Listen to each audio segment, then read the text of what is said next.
Okay, it's almost Easter, and I have a lot of Easter books to share with you. The first one we're going to share today is called The Easter Egg by Jan Brett. And we've read several Jan Brett stories before, and we know that her illustrations tell a story also. So as I'm reading it, make sure that you're paying close attention to the details in the illustrations too. I'm going to try to make sure that you can see all of them. Chirp, chirp. Spring is here. Time to start on my first ever Easter egg, Happy said. Each year, the bunny who decorated the winning egg got to help the Easter rabbit hide the eggs on Easter morning. So make sure you're paying close attention to all the pictures.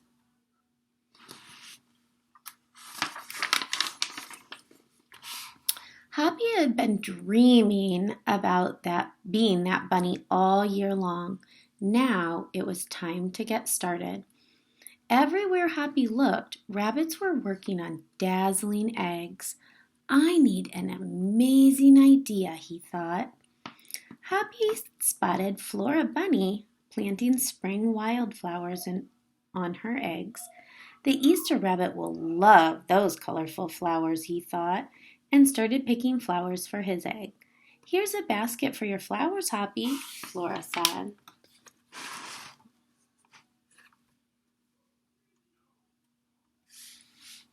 Let's see.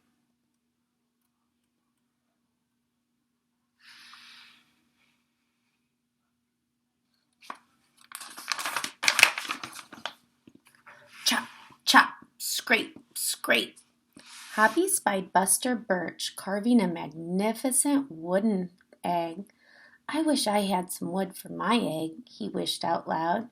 Here you go, Happy, Buster Birch said, and he put a smooth, round piece of wood in Happy's basket. Thank you, Buster, said Happy.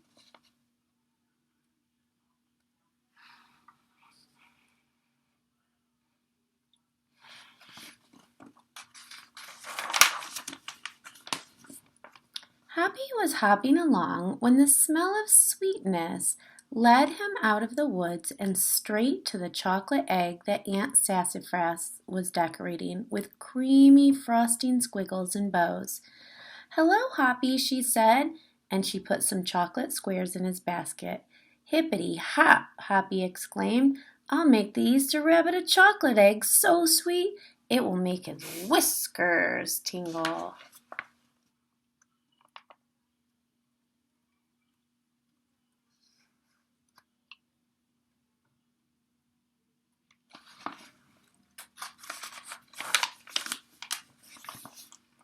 Then Hoppy saw Granny Irene decorating one of her fabulous story eggs.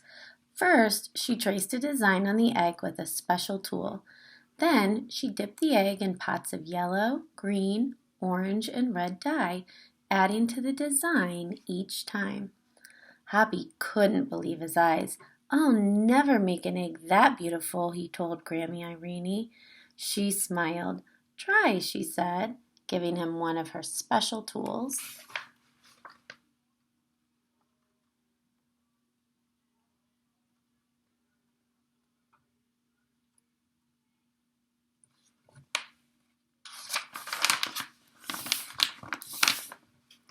Hoppy was hopping by Hans Vanderrabbit's garden when he spotted an extraordinary egg. Hans was painting a portrait of the Easter rabbit so real that he looked alive. Fantastic, Hoppy exclaimed. Thank you, Hoppy, Hans said. Why don't you make a painting on your egg? He gave Hoppy pots of paint and a fine brush.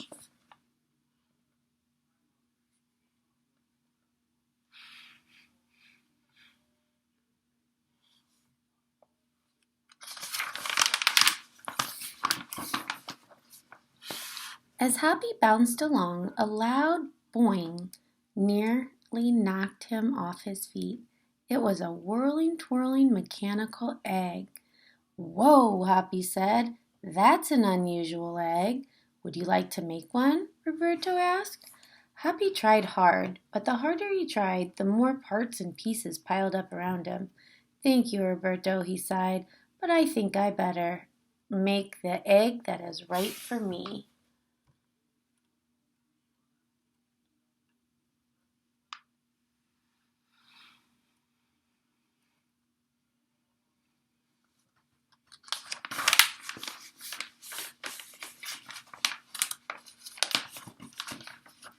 Happy hopped back to the woods and lay down under a tall tree to think. Making a beautiful egg is harder than I imagined, he thought. I guess I don't have to win. I just want to make an egg that I'm proud of.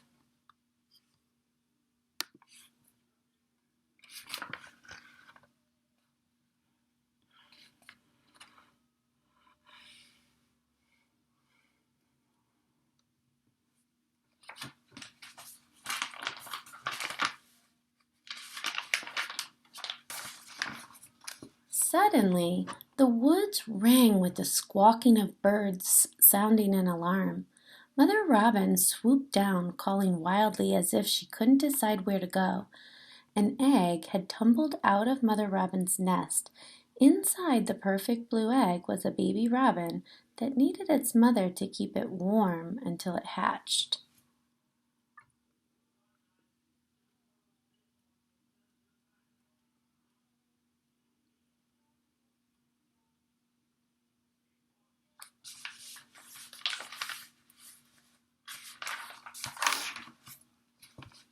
Happy knew what he had to do. He sat down carefully and covered the blue egg with his soft, warm fur. I'll take care of you the best I can, he whispered. Relieved, Mother Robin chirped and settled down on her other two eggs.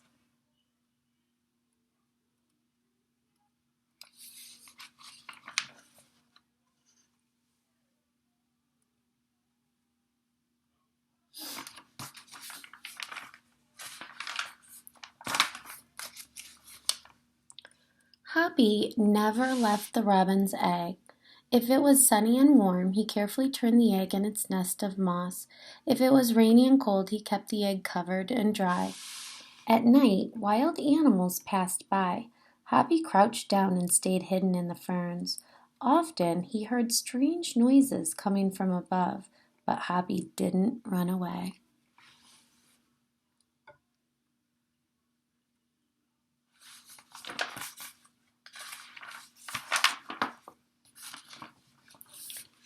Every day the rabbits worked on their eggs. Tadpoles turned into frogs, buds swelled into leaves, and Easter came closer and closer. Finally, it was time for the rabbits to take their eggs to the glen.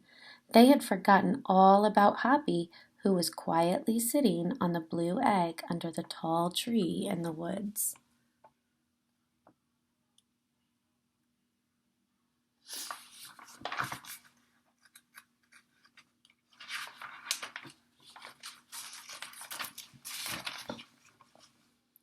Early the next morning, the rabbits waited for the Easter rabbit.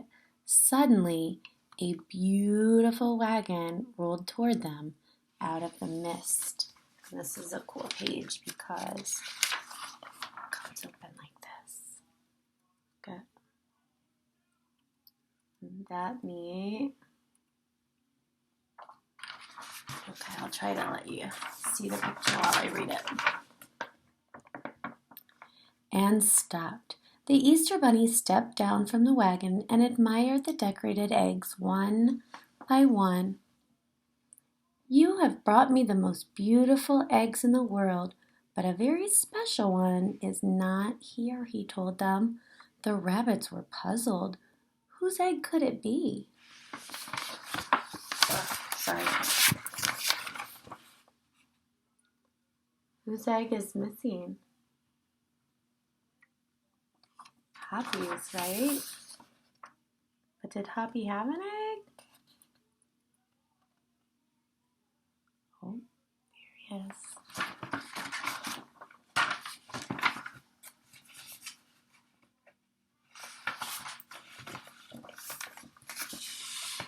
Fill my wagon with your wonderful eggs, he said.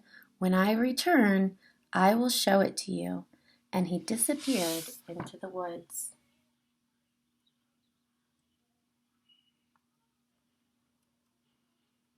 Oh, look at what's happening.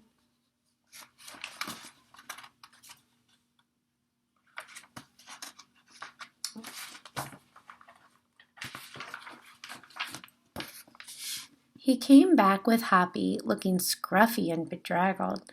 Hoppy had an amazing egg to be proud of, the Easter rabbit told him. He has kept Mother Robin's egg warm and safe under her baby bird until her baby bird hatched, and she could take care of it. The Easter rabbit placed the empty blue shell in the place of honor atop the wagon. Now they were ready to go.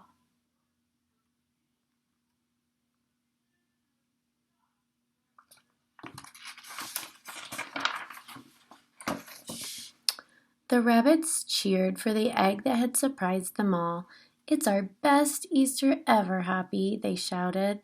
Then the brave little bunny and the Easter rabbit rode off together to hide the eggs for girls and boys to find on Easter morning. Isn't that a cute story? I like that one. Maybe you could make an egg of your own, decorate it, and make it worthy of the Easter bunny.